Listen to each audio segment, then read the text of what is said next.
at school getting ready to record this urologic disorder chapter 42.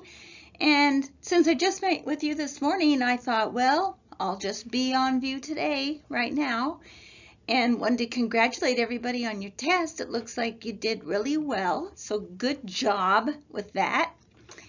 And I just want to do a gentle reminder, though, to be sure and do your case studies. I noticed a few zeros in there, so I want you all to do so well, so it's just a gentle reminder. All right, let's get on with this urologic disorders. It's a little longer than I thought it was going to be, so please bear with me. Made a lot of slides, so they're long, but you can take note and the information's there. Then when I get to the failure part, the injury, acute injury, and chronic injury of the kidney, I'm going to go more towards the book because there's a heck of a lot of information there. So let's get going. All right, so the first thing we're going to talk about is urethritis. And if you'll just follow with me in your book, starting in chapter 42, page 812. So the signs and symptoms are dysuria, that's painful urination, difficult urination, frequency, urgency, and bladder spasms. If anybody's ever had a bladder spasm, it's very painful right in the lower abdomen. It just feels like a major cramp. Very painful. But there is medication for that. Medical diagnosis is based on signs and symptoms. Also, the doctor can do a urethral smear or a urinalysis. Or you might have to, as a nurse, take that urinalysis and do a dipstick or give it to the lab. Medical treatment might be antibiotics, and possibly your sex partner might have to be on antibiotics as well. Just depends. Nursing care, pain relief, because it is painful, and a sitz bath can be very soothing. And then, of course, cleanliness, and we want to teach the female to always clean from front to back. Some of these things we've learned just always keep coming at us, don't they? All right, next is cystitis. So the definition of cystitis is inflammation of the urinary bladder. So why is the female more susceptible to cystitis? Well, because the urethra is very short, right? We talked about it yesterday, 2-3 centimeters, as opposed to a male, which is much, the urethra is a little longer. So risk factors, immobility, people just sitting around, renal calculi or stones, which I'm going to talk about later, also a Foley catheter. And some people, don't just have a catheter that stays in all the time. Some people self-catheterize themselves for certain issues.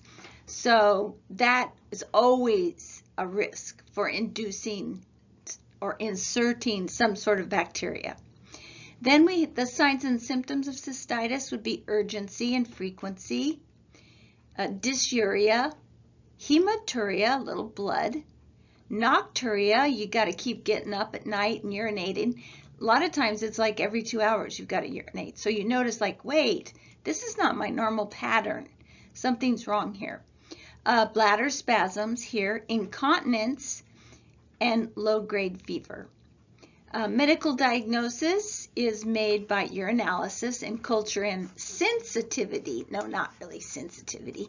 That's sensitivity. I guess I spelled it wrong.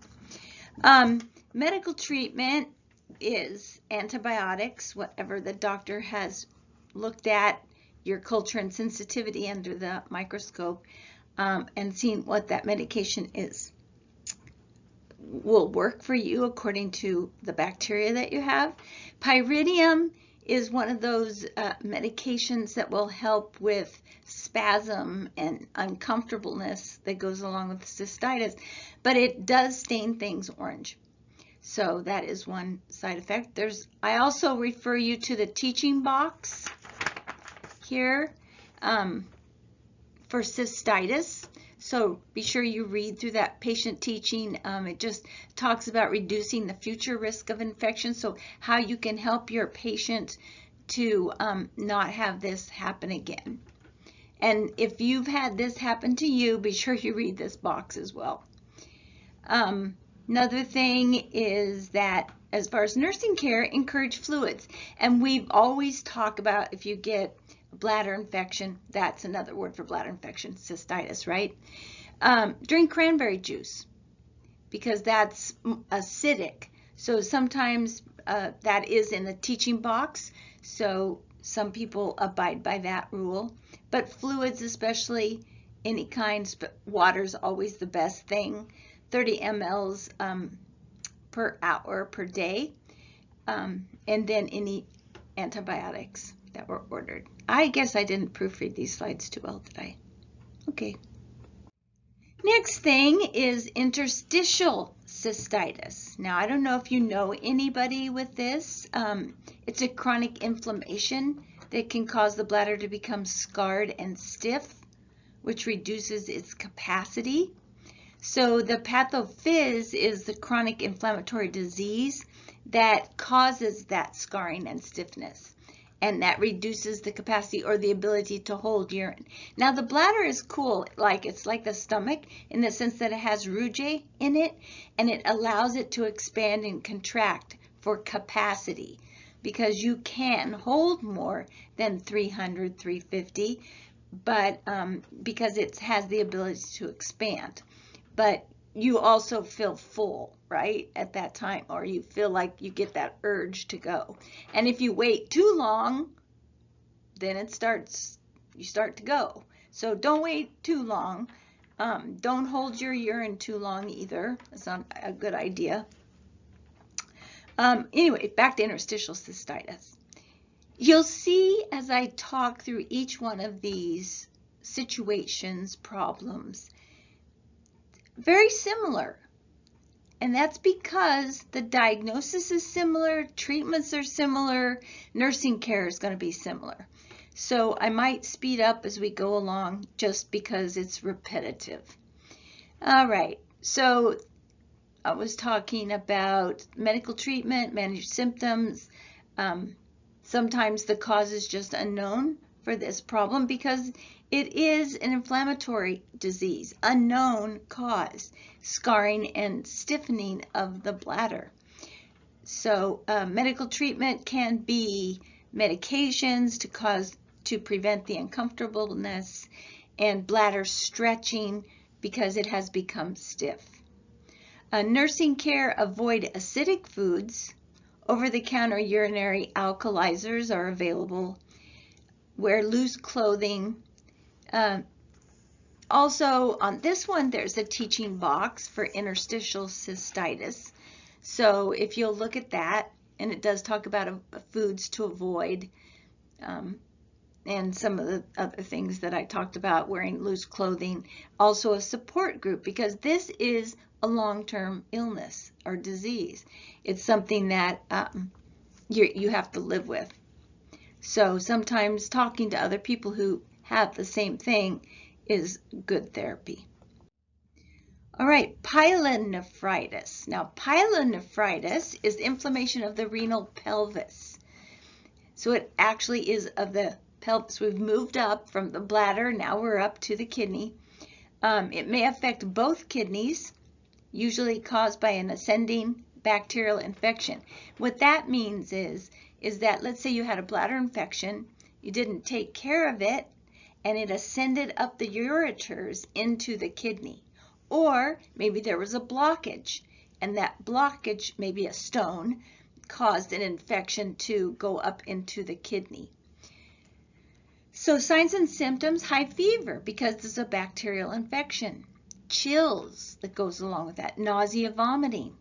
There's an ache in the flank area. And remember, I talked about the flank area as being like between the armpit and the hip bone, or the ischium.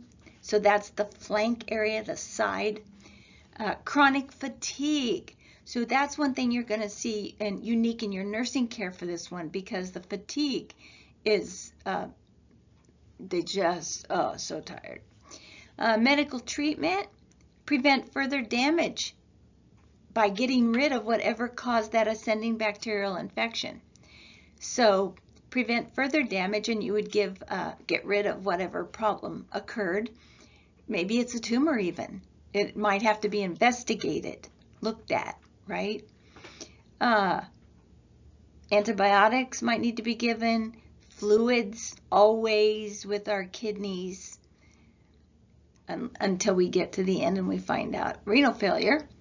Then we're going to have to restrict our fluids. But right now, let's just talk about pushing fluids. Nursing care, pain relief. So because of that bacterial infection and because of the kidneys, and that would be retroperitoneal, the back, upper back is where your discomfort may be. Sorry, thought someone was at the door. Fluids, very important due to the nausea and vomiting. Monitor the I&O. Make sure what goes in comes out. And we want to make sure that we're getting enough in. So that's why we want to measure that as well.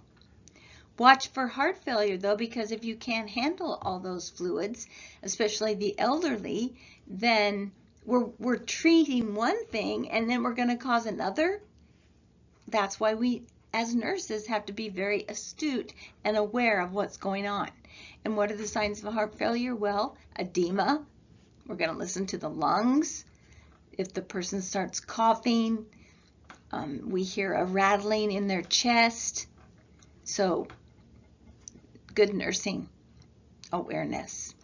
And again, this has that patient teaching box, pyelonephritis teaching box.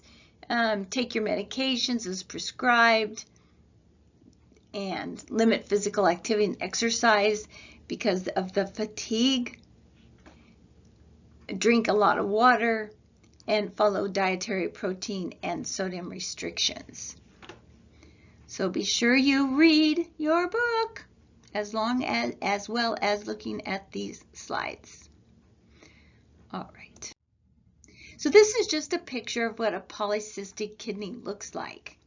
Isn't that interesting? I know it's in your book, but you know I like to take the pictures out for you to really see them up close.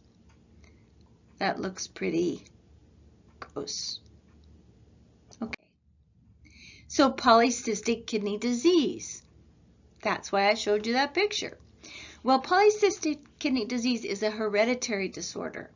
It can be acquired or present itself in childhood or adulthood. In adults, it's usually diagnosed by 40 years of age. And it looks like grapes underneath that skin, doesn't it? Grape clusters. Medical treatment, preserve kidney function. It's important to preserve the kidney function. We don't want it to dissolve into something worse. So treat UTIs and control hypertension. Uh-oh, just mentioned hypertension. Remember, kidneys and hypertension, kidneys and blood pressure, adrenal glands, erythropoietin. Remember, all these things we talked about in the chapter earlier are going to start coming together in this chapter here when we start seeing diseases. So know anyone with kidney problem, got to watch their blood pressure too. Okay, nursing care may require surgery. If it can't be handled, if they keep having problems and urinary tract infections, they might need dialysis. And I'm going to talk about dialysis later because there's a couple kinds of dialysis we can use. And then if dialysis doesn't work, possibly a transplant. Or if dialysis isn't possible, a transplant. Let's talk about acute glomerulonephritis. Well, a common type of glomerulonephritis follows an infection of the respiratory tract. That's interesting. And it's caused by Streptococcus. It's a group A negative hemolytic streptococci. So just be sure you know that because that's pretty important to know. So let me just say again, pathophysiology is immunologic, inflammation of the capillary loops in the glomeruli, and the glomeruli is where the filtering requires a blood volume. So what happens if you don't have a good blood volume or a good fluid intake? Or you're going to get the filter decreased. The filtering is decreased. So that's going to affect this glomerulonephritis. May develop antibodies against antigen in the glomeruli. It may follow an infection of the respiratory tract caused by Streptococcus. Very important to remember. Signs and symptoms, urine may be tea-colored. A tea-colored urine. Now we've talked about tea-colored urine in other situations, maybe bile. Sometimes renal failure patients have tea-colored. Sometimes patients with liver problems have tea-colored. So know your diagnosis, know the problems with your patients, but know that tea color is not normal. So there's got to be a problem. So if the output decreases, you will see a tea-colored urine. It's more concentrated. Maybe there's blood in it. That's another reason it looks tea-colored. So many reasons. That periorbital edema that we talked about in the other chapter, very characteristic of kidney problems. And you can have, here we go again, mild to severe hypertension. Medical diagnosis is made by lab tests. So of course we're going to look at our BUN and creatinine. We're going to look at a strep antibody test. Renal ultrasound or biopsy may have to be done to take a look and see what is happening in the kidney. Are we treating it right? Medical treatment, treat with diuretics, antihypertensives. The acute phase, bed rest may be ordered. Because remember, if we look back under signs and symptoms, we do get tired. I want you to refer to the pathophysiology on this because of the fluids, because we need a lot of fluid for this filter to work, the glomeruli.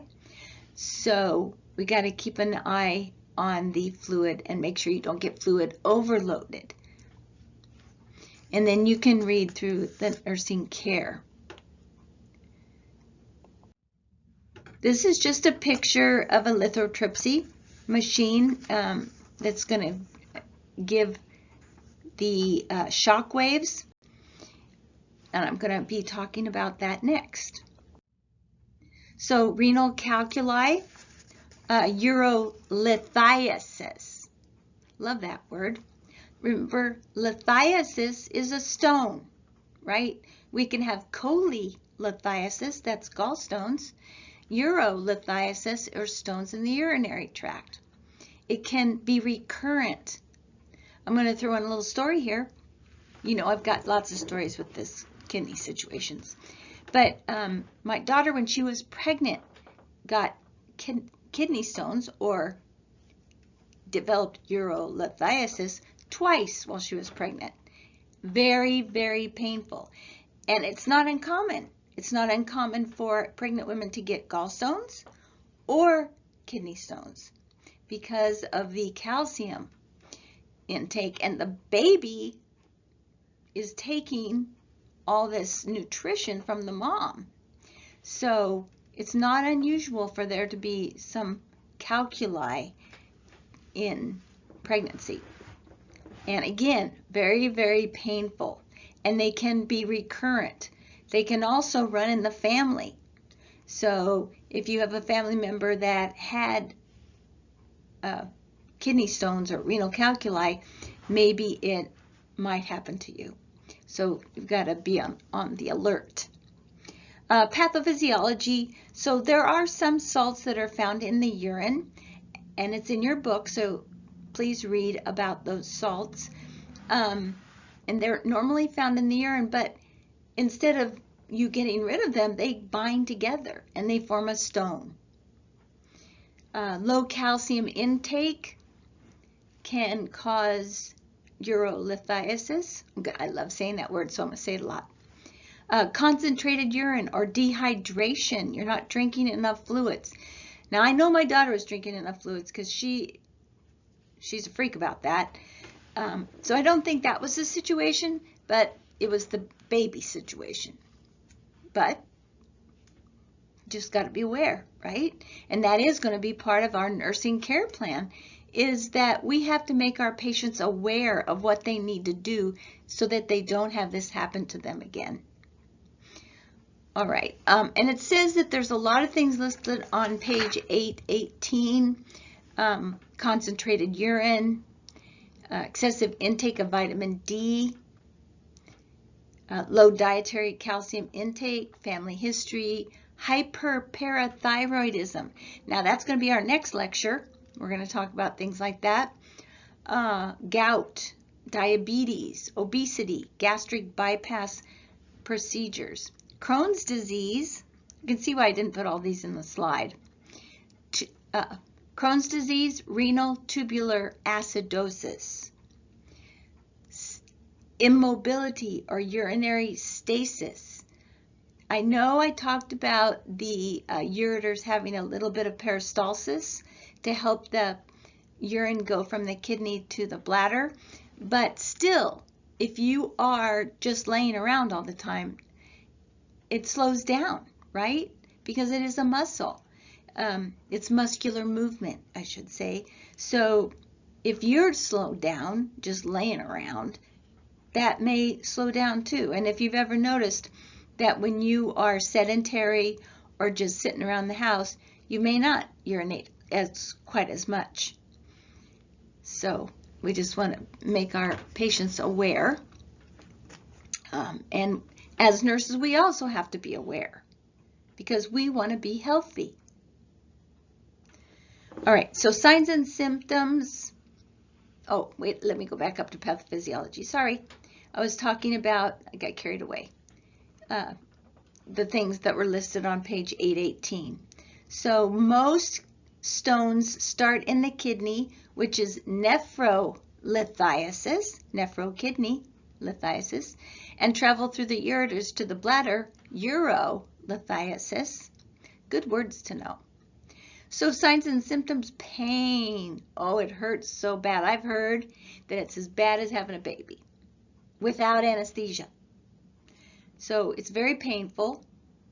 And of course we told my daughter, well, if you survive the pain of renal calculi or stones, then you're going to do fine when you have your baby. Well, she did do fine, but I don't think she'd say that the pain was the same. Anyway, medical diagnosis, CT scan, or culture and sensitivity. Now, if they're pregnant, they can't do a CT scan. So they had to strictly go by ultrasound, which is non-invasive, and they did a culture and sensitivity, which is non-invasive. But they really didn't want to do lithotripsy. They did not want to do any kind of jiggling or shattering of the stone with the baby there. So she just had to bear with it until she passed it, which was a long time. Drink a lot of fluids until it gets washed out. And drain. You can filter your urine and check for little stone passages. So that's what you would do with lithotripsy. That is a shattering of the calculus by the shock wave, which is that picture that I showed you on, it's on that page 819. And that can be done with shocks, sound, or laser. The stones, it's blocked by my picture, some of my words here. Stones may be seen up to 4 weeks. You may be passing them. After lithotripsy, your urine might be bright red at first, but then it clears. Prevention of recurrence is something that you need to teach the patient. Understand the formation. How did that stone form? What did you do? And you never want to blame the patient for something that happened to them, but they need to understand how it can happen so that maybe they can prevent it. So give them power over themselves, over their body, but don't shame them or guilt them for something that happened. That's a bad thing to do. So nursing care plan, pain is a big problem. And we call that renal colic, that pain. Renal colic. So if you hear that, that's just pain in the kidney. All right, here's a picture. I just wanted to show you of hydronephrosis. So you can kind of see the swelling there that occurs in the nephron and glomerula. Hydronephrosis, and how much bigger that left kidney is than the right. Well, that's us looking at the picture, okay, the left side. And the stone blocked the drainage of the urine after it was made by the kidney, and it backed up into the kidney. I'm sorry, I get so excited. Just can't stand it.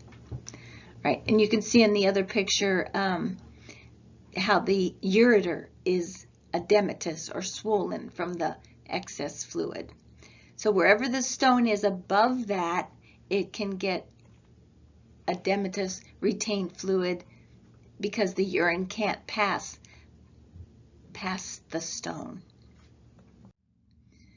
All right, so let's talk about urologic trauma. And this can occur, let me find this here. Sorry. There's a good care plan, by the way, in your book about patient with renal calculi. There's some good care plans in this book. So as far as clinical is concerned, you can always look to your med-surg book for some guidance in your care plan.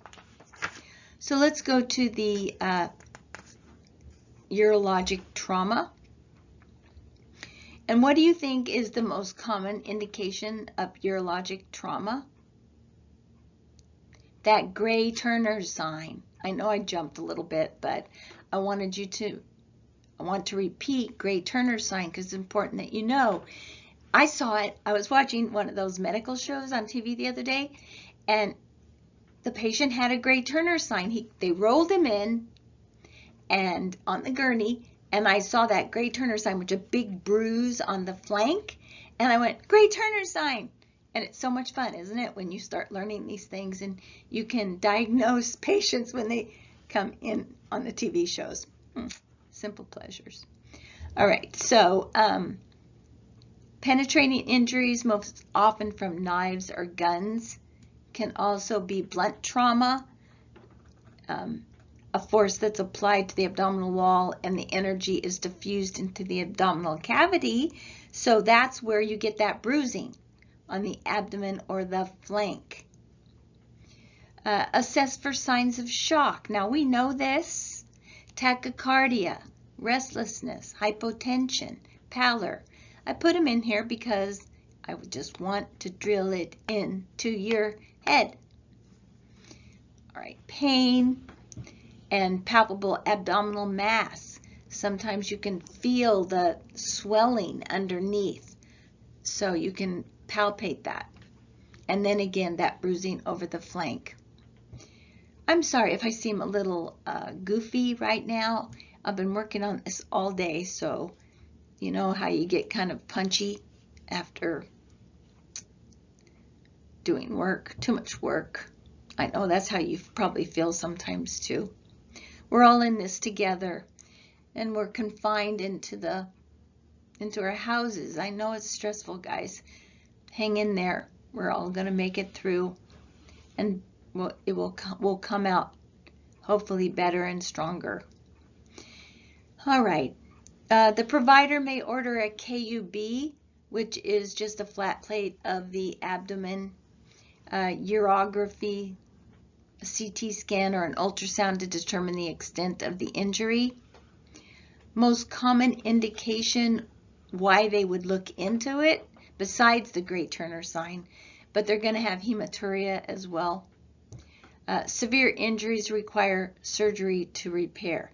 So when they see that Great Turner sign, it's like, oh, right, take them right to surgery, because that's something going on inside. That's bleeding inside the body, right? That's what a bruise is. Sometimes it's just a bruise because you bumped it, so there's bleeding underneath, but in the Great Turner sign, it's indicative and bigger. It's not just a bruise. It's a big, big bruise, indicative of something big happening. Hope I made that clear. Renal cancer. So again,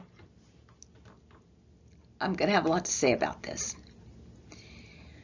Medical diagnosis is made by CT scan, ultrasound, MRI. You can even palpate the cancer sometimes because it's a tumor. And you know, the kidney, I know it's covered a little bit by the ribs, but sometimes there's the bottom of the kidney. Tumors can be anywhere in the kidney.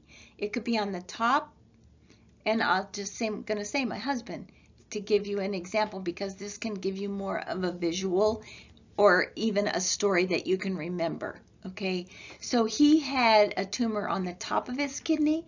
Now that could not be palpated because it was on the top, and that's covered by the ribs. But he also had one in the lower part of the kidney, and if you felt down there, you could feel it. So that's why it can be palpated depending on where it is. Risk factors. Now, he was not a smoker. He is not obese. He does have some hypertension, but we know kidney disease and hypertension kind of go together. So I don't know which came first, the chicken or the egg here, but hypertension is a risk factor. Family history. His brother had kidney cancer. Also environmental exposure. So I want to talk about this too with him, because he grew up in the projects in Brooklyn, and the train went right by his house. Now, is there some environmental exposure? They were in the projects. The walls weren't that great, using lead paint at the time. The train going by, maybe exhaust fumes were not good. His mom and dad smoked. So he's trapped in an apartment with all of this going on. Because isn't it unusual that 2 out of 3 boys, 2 boys develop kidney cancer and 1 develops thyroid cancer? That seems very environmental to me. And it does to him too. But you can't prove it because that's when they were kids. But you can just suspect it. Okay. Medical treatment, removal of the kidney, a nephrectomy. Now, it doesn't have to be all the kidney. It could be a wedge resection. It could be just the tumor itself. They even burn it out. They can put in like a microwave hot stent or tube and just burn the kidney. And they do that under ultrasound. And they want to be sure that they get all of the tumor. So they'll burn a little bit larger than the tumor so that they burn all of the microscopic cells.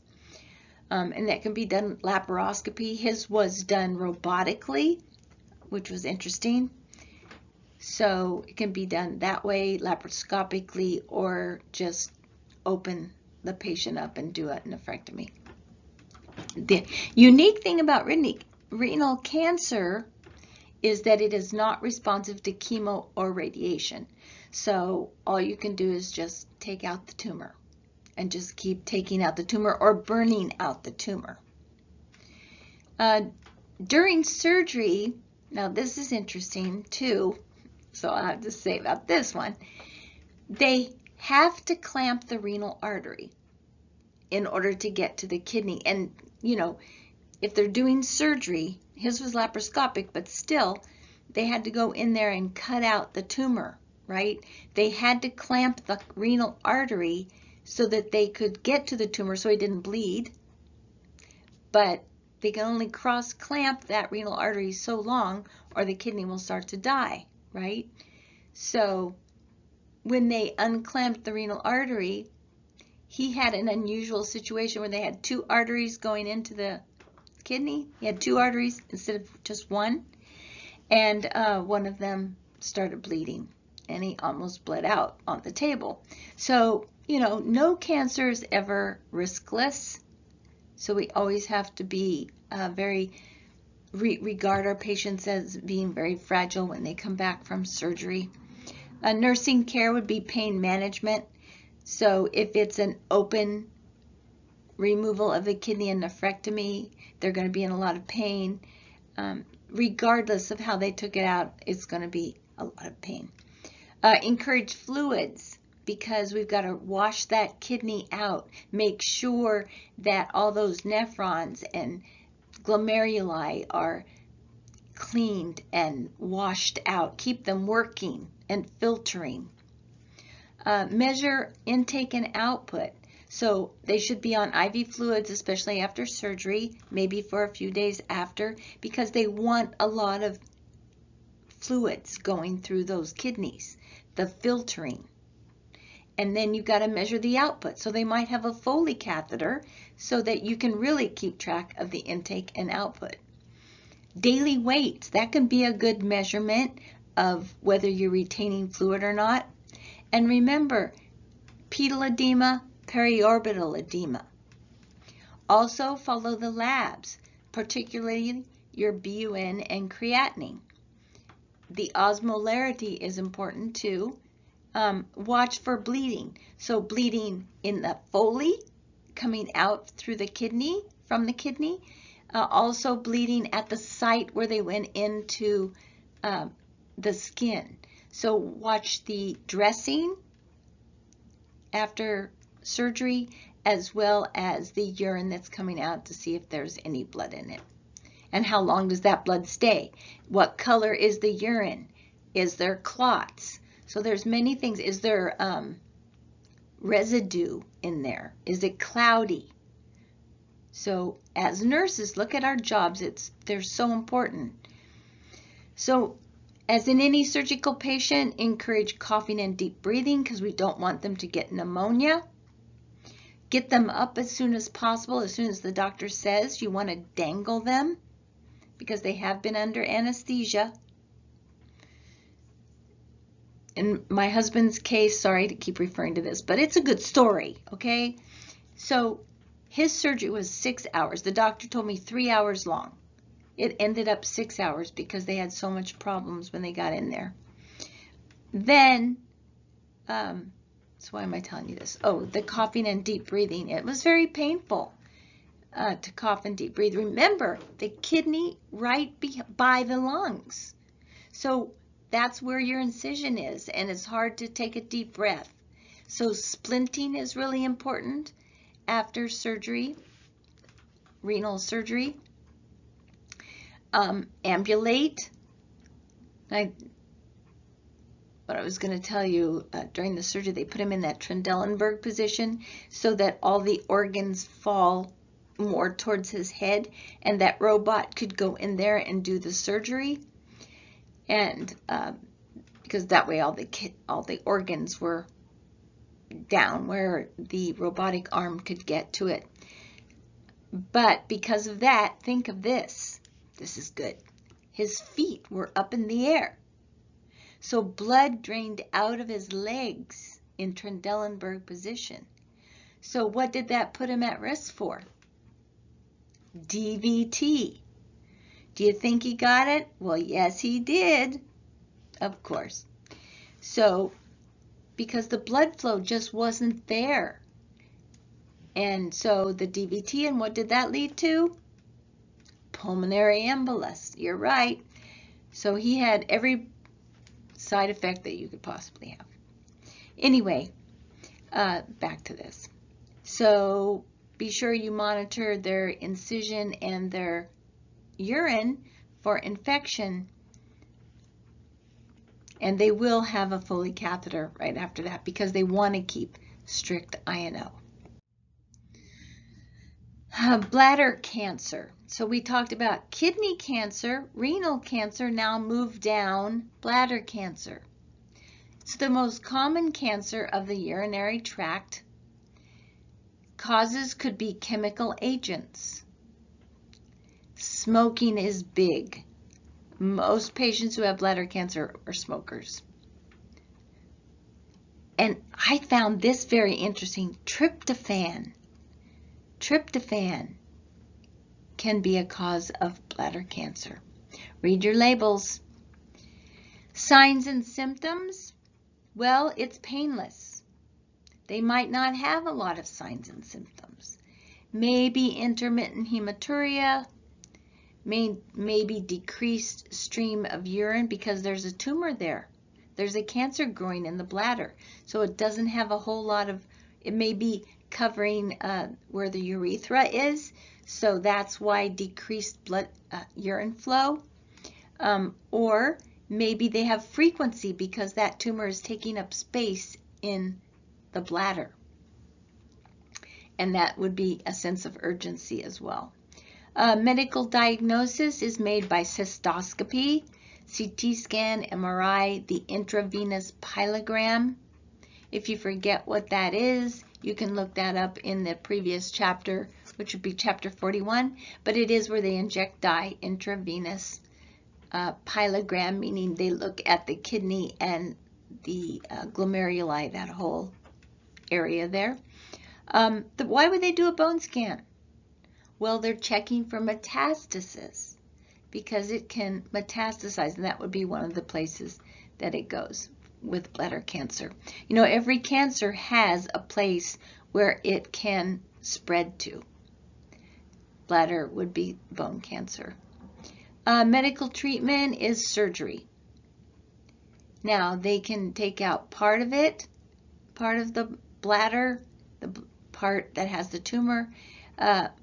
Most commonly, they'll do a cystectomy, taking out the whole bladder, and then they would have to have a diversion or something where to replace the bladder.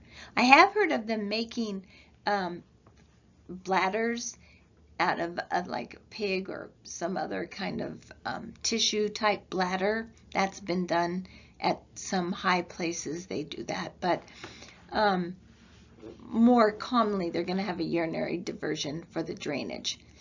I'll talk about that in just a second because I want to say that in men, when they're doing bladder cancer surgery, they'll take the prostate out because men are going to develop prostate cancer anyway, so just take it out. It's just like when they do any abdominal surgery, they usually just take out the appendix because you don't need it anyway. So anyway, let's go to the urinary diversion on page 826. There's some really good pictures there of diversions. The ileal conduit, the colon conduit, good pictures here. The ureterosigmoidostomy. And then there's a picture of the cutaneous ureterostomy for one stoma or two, and it shows you how they've removed the bladder. And then the next one is the continent internal ileal reservoir.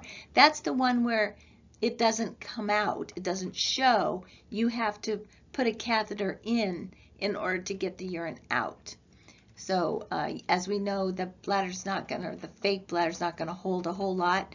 So you would have to catheterize yourself quite frequently there. So you can take a look at those pictures there on 826. Nursing care, you want to manage the pain after surgery, and of course that risk for infection anytime after you have a surgery. And also if they're doing some sort of a conduit at the same time, you want to monitor that for signs and symptoms of infection. All right, so acute kidney injury. Now we're talking about kidney failure. So kidney failure describes any condition that decreases the kidney's ability to function normally, and it is a filter. So the unique thing about acute kidney injury, or AKI, as you'll see it in your patient's chart, it has a rapid onset and it is reversible. Well, why is that? Because it has reasons why you got this injury. It's an injury. It hasn't been destroyed. So but it is caused by decreased blood flow. Now, what I think of is, remember there was an earthquake, I believe it was 1986, the 880 freeway collapsed, and it collapsed on people that were in their cars going home, and this one gentleman that was trapped in the car, and this is shaking, I don't know why. He was trapped in his car and he got kidney injury. So the kidneys suffered injury, but as soon as he got fluids in him, because he was trapped for several days, but as soon as they got the kidneys flowing and working and fluids going in, he was able to be reversed. So that was a good thing. So let's look at the stages. So the first stage is a pre-renal stage, and that's due to hypotension. So a patient comes in with hypotension, whether that's from shock, whether it's from maybe they got drunk, I don't know. They just come in with a hypotension. That is a pre-renal type of stage because it's occurring before the kidney. Intrarenal is something that occurs in the kidney, like a drug or a trauma that occurs in the kidney, intrarenal. Then there's a postrenal, which means that it's something that occurred beyond the kidney, an obstruction beyond the kidney, like that stone, that the picture of the stone that caused the hydronephrosis. That's a postrenal, after the kidney type of an injury. So then, not only the stages here, but now there's stages of acute kidney injury. So there's the initial stage, increasing BUN and creatinine. Now, I'm not going to be testing you on these particular things, but they're good to know, right? Because I'll bet you didn't even know about these things until today. It's always amazing to me that this happens.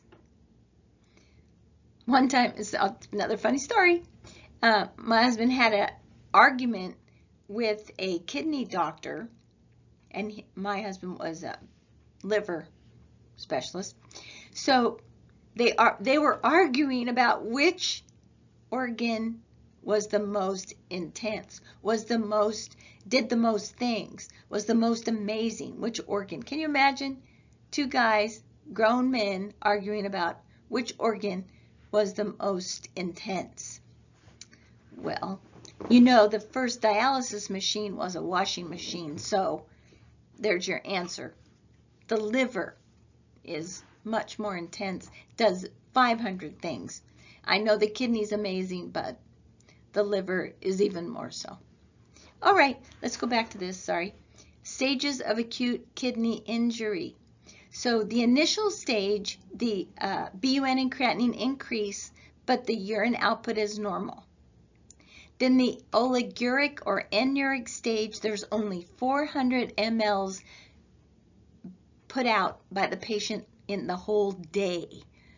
400 divided by 24, that's every hour. It's supposed to be 30, so now it's only 400. That's a lot. That's not very much at all. Urine osmolality decreases and serum osmolality increases. So the osmolality of the serum, because there's more waste products. So serum osmolality increases as waste products increase. So they're not being released by the kidneys. So the serum has it all. Our blood has all the waste products. Then there's the diuretic phase, where the urine output can be up to 4 liters. Now all of a sudden they're pouring out urine. Can't keep up. Now they need an IV, or they're going to get, they're going to become hypothermic?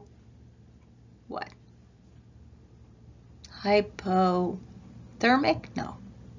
Hypotensive? Yeah, they're going to get that too. But they also have hypovolemia.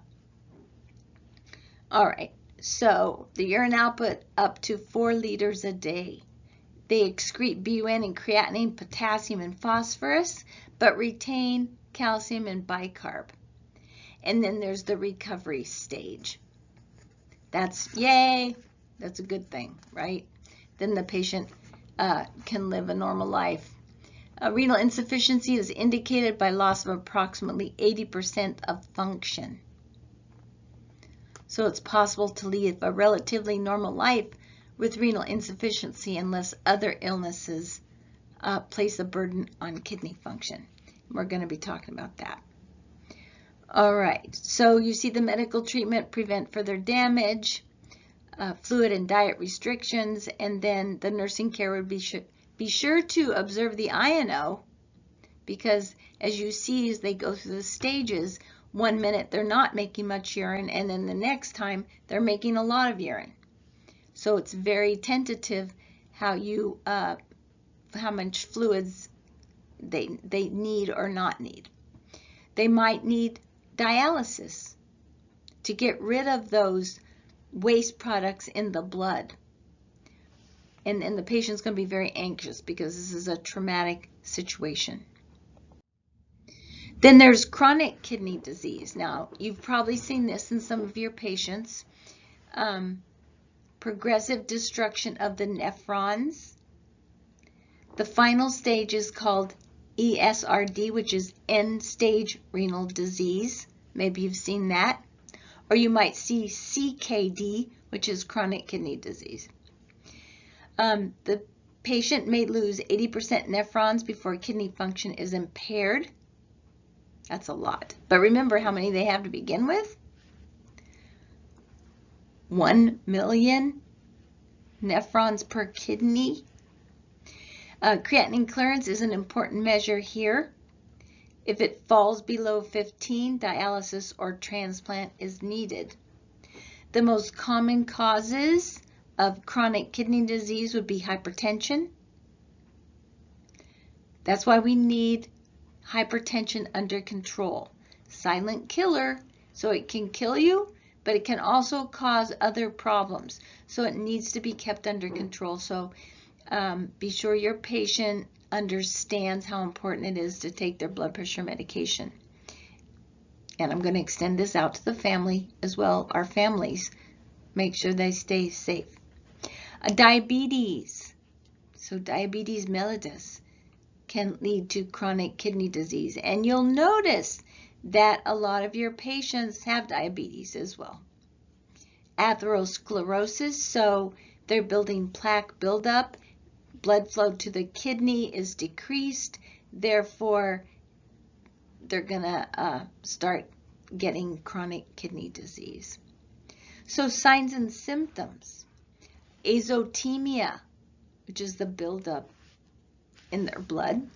Insulin resistance, they're resistant to the insulin.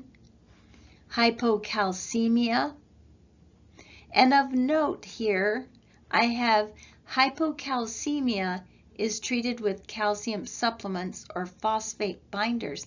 And I did put a drug in here called Amphagel, which is a phosphate binder. So I want you to remember that. It's important to know. Metabolic acidosis or fluid balance. So keep an eye on those things. Medical treatment, hemodialysis, peritoneal dialysis. Nursing care, you want to keep track of the fluid volume, the diet, their mental status, because remember, waste products in the blood can change the mental status, just like in liver failure. Electrolyte imbalance, check their vital signs because of the blood pressure. You want to keep an eye on that blood pressure. Signs and symptoms of infections, because patients with chronic kidney disease get infections easily, and so we've got to watch out, because they stub their toes. Maybe if they were diabetic, then they've got the neurological disorder, so they might stub their toes or bump into things and not realize they were injured. So this is just a lead up to our, sorry, I have an itch here. This is a lead up to our dialysis. So the red one obviously is the artery. This one, I had to hook one of these up. Actually, we put it into the femoral artery of a patient who was sick. And you can see, yeah, it says femoral artery and femoral vein. So the doctor puts in a line there, and you can dialyze through a femoral catheter as long as you hook it up this way. So the heparin keeps it open, the replacement fluid port, you've got different ports. My filter, however, was straight up and down like on an IV pole. Here it's showing it straight across, but nonetheless you can dialyze just through a port. This is a dialysis type of, this is temporary, a temporary dialysis filter. And that filter has like a, it's like a membrane in there, because when we get into peritoneal dialysis, I'll explain a little more, but in hemodialysis, they have a filter, a filtrate that helps filter out the waste products. So that's what that hemofilter would do there in that picture. And here is when they have a fistula in their arm. This is actually how they did it. So you can see one goes to the artery and one goes to the vein.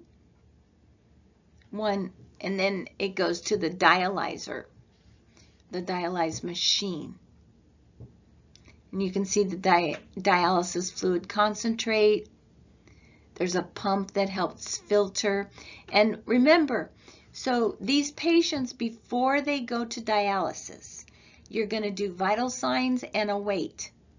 And then when they come back from dialysis, you will do vital signs and await. And you will see that they will have lost several pounds. They have been dialyzed off that extra fluid. So their weight will be less. Their blood pressure might be lower also. So you've got to keep an eye on that. Another thing you've got to keep an eye on is that is an artery where they stuck the needle in. At the dialysis, you know, they go away for dialysis, right? So you're in a hospital, you might see it, but if they're in a facility, they go to the dialysis,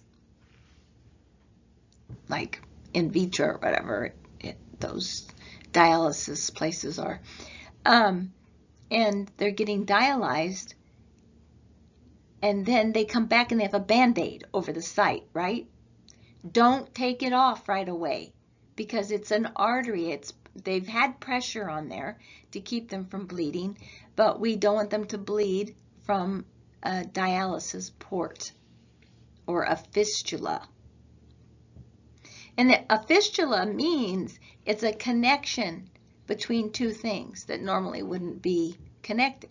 In this case, vein and an artery.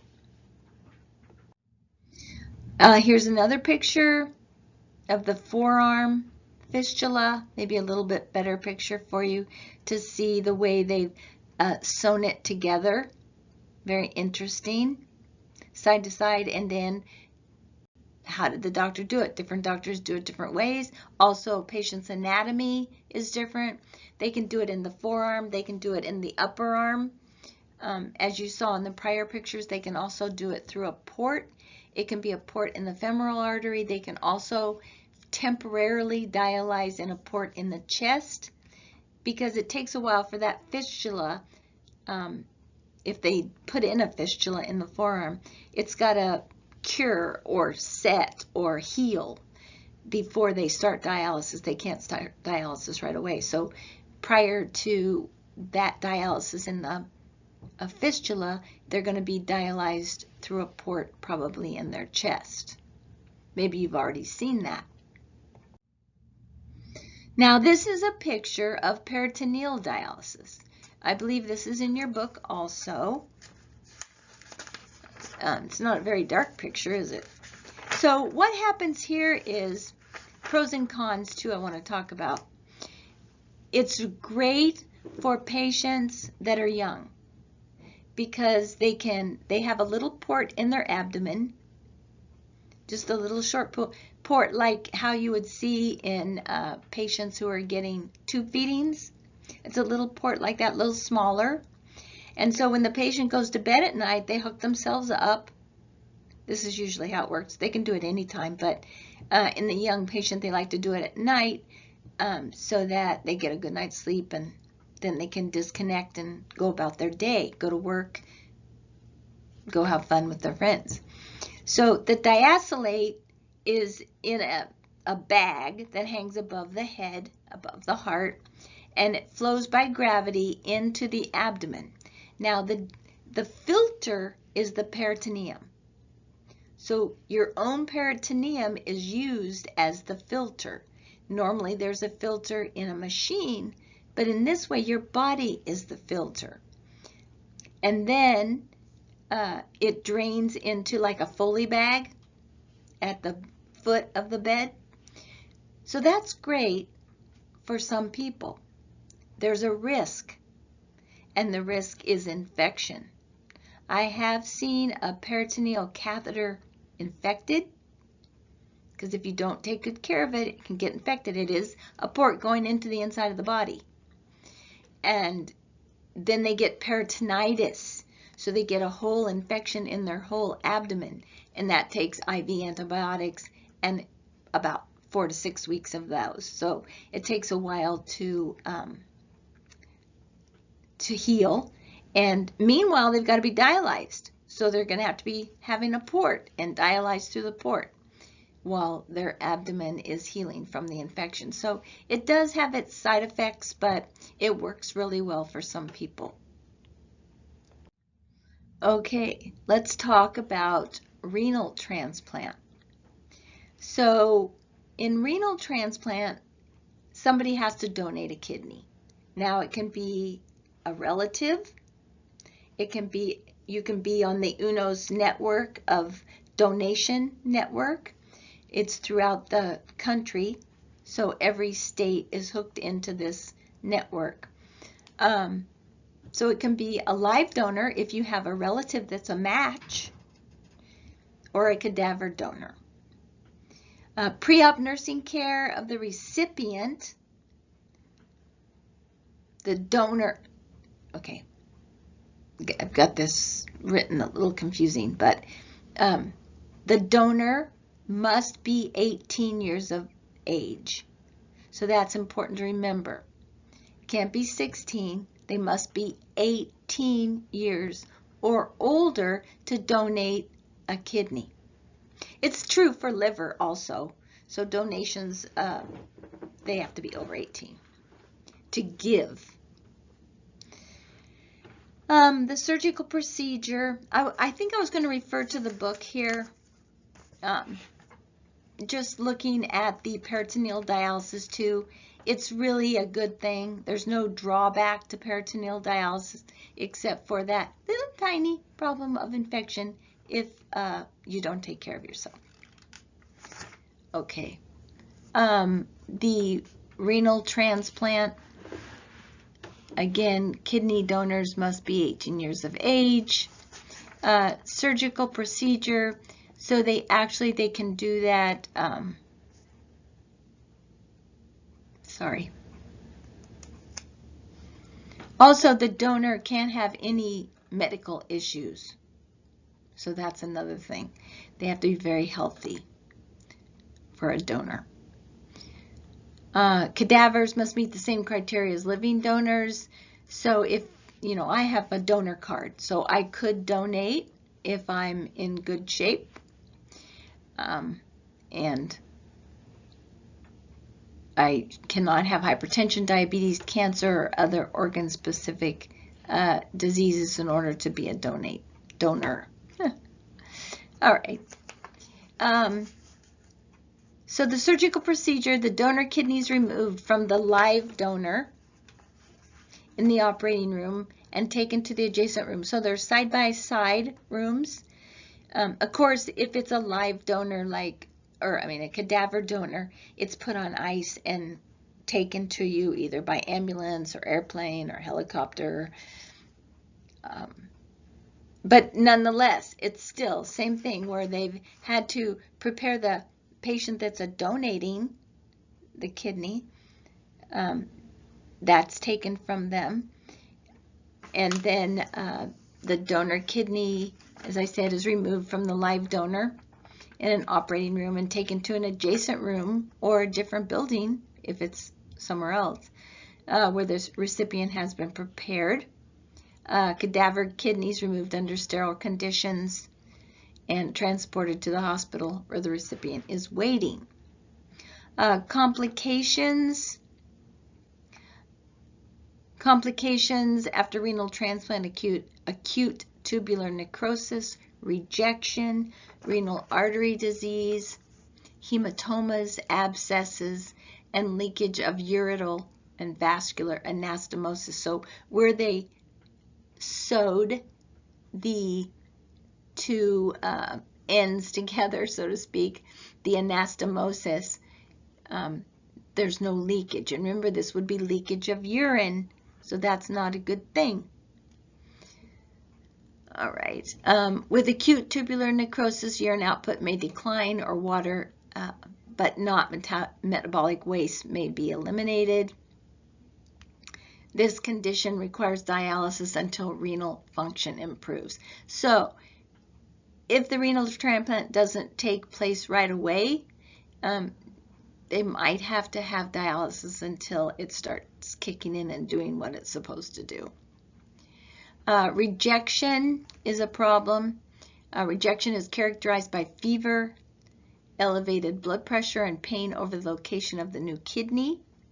3 types of rejection can occur, and I am reading from your book on page 840. So the rejections can be hyperacute, acute, and chronic. Hyperacute rejection occurs within 48 hours after transplant, and if it is not reversible, and the kidney must be removed. Acute rejection develops between 1 week and 2 years after transplant and is treated with increased immunosuppressant drugs. So the immunosuppressant drugs are listed in the chapter 41. So you can look at those immunosuppressant drugs. Now remember, though, when you're on an immunosuppressant, you've got to be careful about being around people who are sick, and you have to take these drugs every day for the rest of your life. Not a bad price to pay for being able to live on without being dialyzed, because dialysis, I've seen for myself, takes a lot out of the patient. By the way, one more thing I want to say is a lot of times renal patients are anemic because remember, erythropoietin is made in the kidneys, and if they have any kind of damage, it can also damage that erythropoietin. So they can be anemic. So a lot of renal patients you'll find are anemic. Okay, let's go back to the transplant. Avoid people with infections. They have to take anti-rejection meds. And there's a patient teaching for kidney transplant. I want you to look through here. It's on page 841, taking the medications, reporting any side effects of the drugs. If you have any signs of rejection, you got to call the doctor right away, or any signs of infection. And that could be respiratory infection even, because what a little respiratory infection does to someone without a transplant, it's a lot worse in a renal transplant. So must be careful there. All right, so read that kidney transplant patient teaching. And one more thing, the care of the kidney donor. So with the conventional approach or the open approach, the donor will be hospitalized 4 to 7 days and return to work in 6 to 8 weeks. With the laparoscopic approach, the donor is hospitalized 2 to 4 days and can return to work in 4 to 6 weeks. If you had extra time and you wanted to Google stories about transplants, there's a lot of good stories out there about brothers and sisters donating to each other, or even how people met and fell in love because they were able to donate a kidney to help someone else. So there's a lot of good, happy stories about transplants. And that concludes our lecture for the day. Hope you have a great day and a great weekend, and I will see you on Monday. This is a picture, renal transplant. Thought it was interesting where they put the donor kidney. It's a little bit lower than the regular kidney.